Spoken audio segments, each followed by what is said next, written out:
founders, and rightly so, they're concerned with building a business. You know, you want to make sure you have so much. A business is so much. It's about making sure that, your supply chain is intact, you have a market, you're looking for investment. There are a zillion things to deal with. You want to just get the basics of business in order.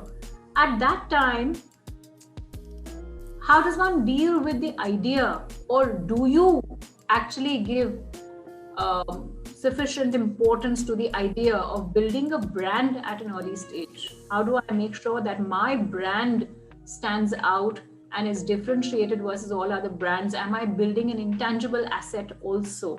Do I think it's important to invest in building an intangible asset at an early stage? I've actually learned that the hard way. I didn't do that well enough in the beginning.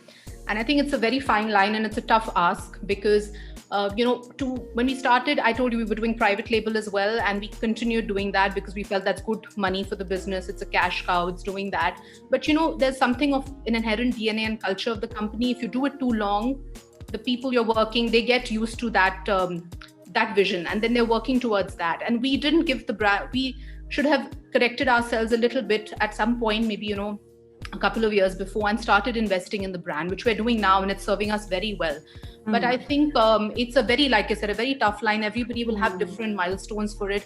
But if you speak from a consumer brand, it's so important to start, investing in that.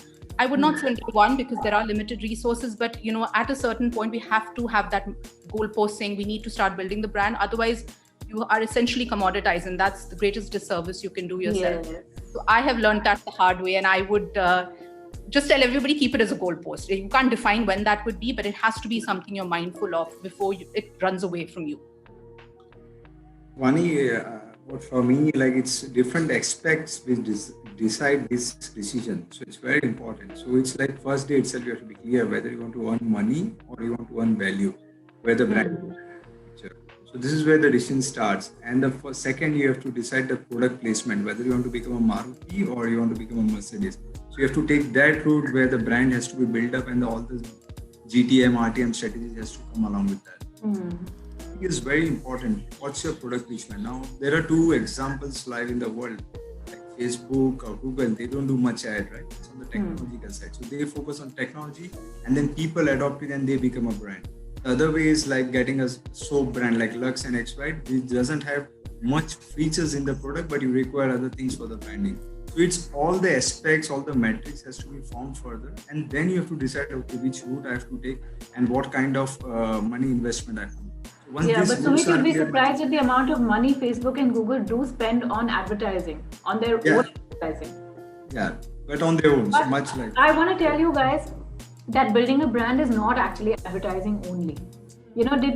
Is this something that you also experienced or dabbled with? The fact that building a brand is actually not about spending tons of money. It's actually not about advertising.